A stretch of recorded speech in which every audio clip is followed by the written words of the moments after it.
All right, into a chair pose. We're gonna get your hips warm. So toes touch, same stance. Bring your butt back, bring your legs toward one another, so squeeze your upper thighs together. Keep the knees back behind the toes, and bring your arms up. And really press your arms up. If you're arching your back, if you feel like you're really arching your back and you've got some pain in your spine, try to bring the ribs in a little bit more. You wanna make kind of a lightning shape with your body here. And again, squeeze the legs in, squeeze your glutes. Just about 5 more seconds here. Our goal with this is to get your hips active so we can stretch them. And then from here, go ahead and stand back up. And I'm gonna have you grab a block now. Put that about 6 inches in front of your feet, right in the middle. Spread your feet about 6 inches apart, or 2 fist widths. And then soften your knees. So bend your knees a lot. Lift your chest forward, and then slowly bring your hands to the block.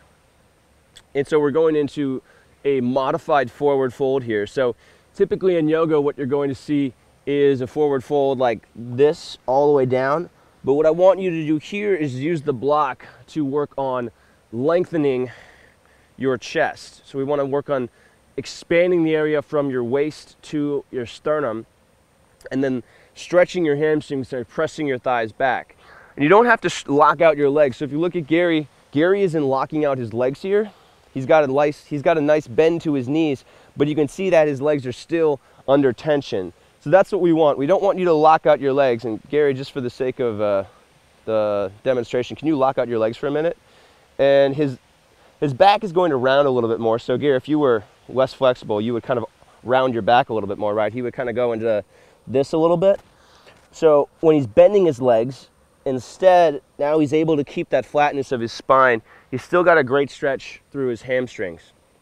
And then if you're feeling like you want to go a little bit deeper here, you can turn the block down to a different setting, or you can bend the legs and bring your fingertips all the way down if you don't have a block. And then just go ahead and pedal your knees back and forth. So we're going to bend into one side, bend into the other.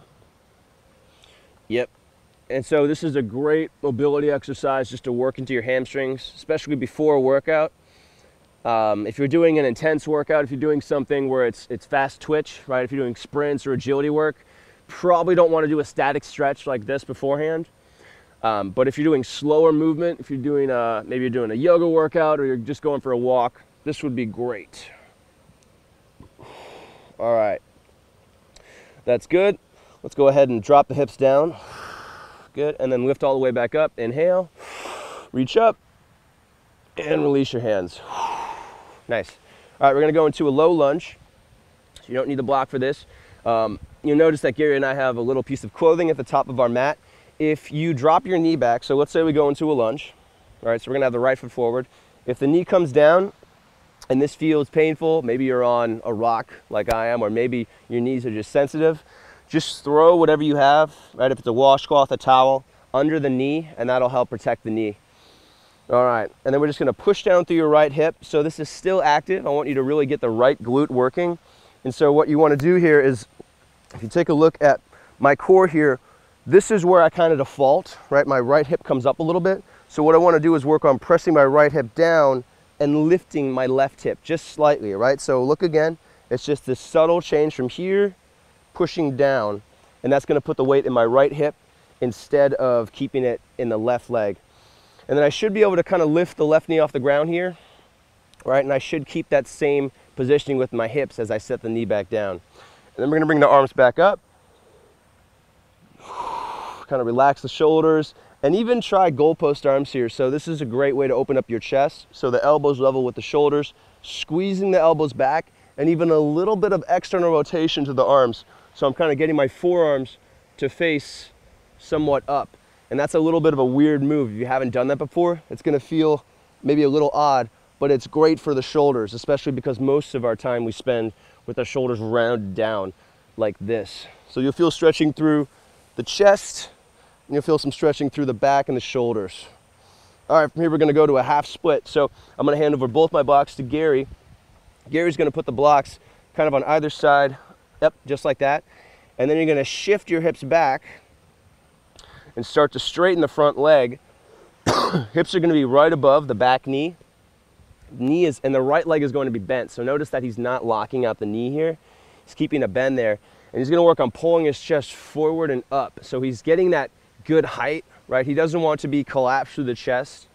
Yep, so he's doing a good job there of pulling the chest forward and up, and then lightly pressing the back of the right thigh toward the ground. Make sure to reach your toes toward your shin too. You don't want to neglect that calf stretch. And if you sit a lot, those calves are going to be tight for sure. All right, keep pulling your chest forward and up.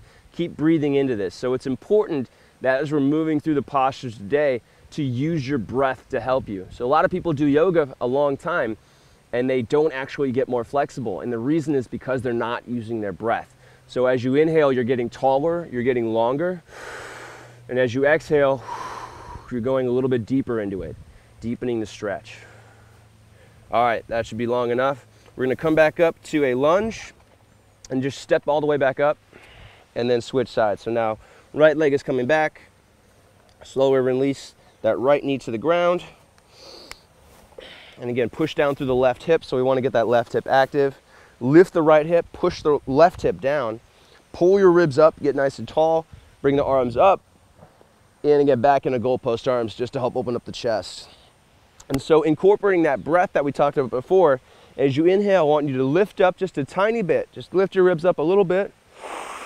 And then as you exhale, kind of come forward a little bit. So letting your hips sink forward, but still keeping the core tight. You shouldn't feel any pain in your back here. So if you feel like your hips are going in front of your body, or your hips are staying behind your body and your stomach is pressing forward like this, that's not what we really want to do here. We want to keep the ribs drawn in and the abs tight, so we're actually getting a stretch through the hip. If we allow the spine to become arched and push forward, we're not going to get as good of a stretch here. So keep the spine neutral, keep good technique, and then increase the depth from there.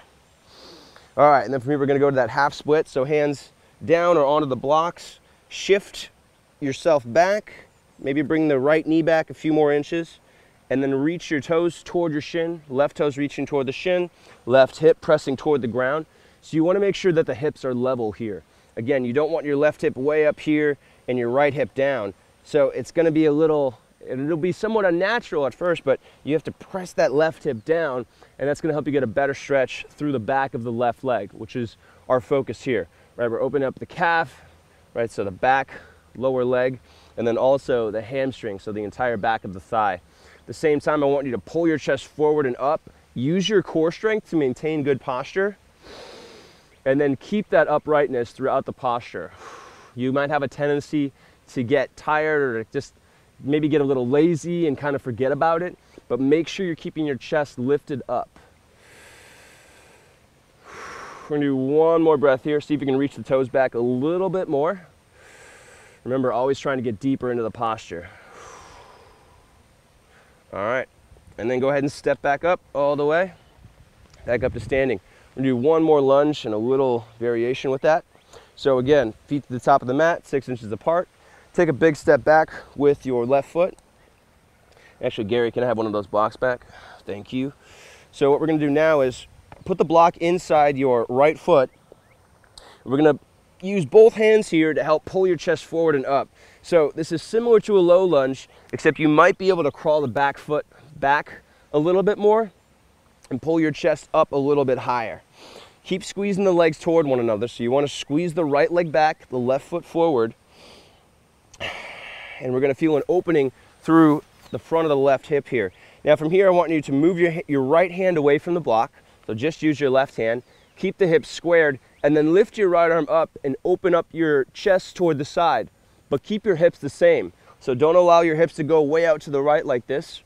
We're going to keep the hips centered, and you're just lifting your right arm up and opening up your spine here. So this is a really nice twist. And if you sit or you stand a lot, you're probably not doing a lot of twisting unless you're pretty active. So make sure you're really rolling back the shoulder. Got one more breath here.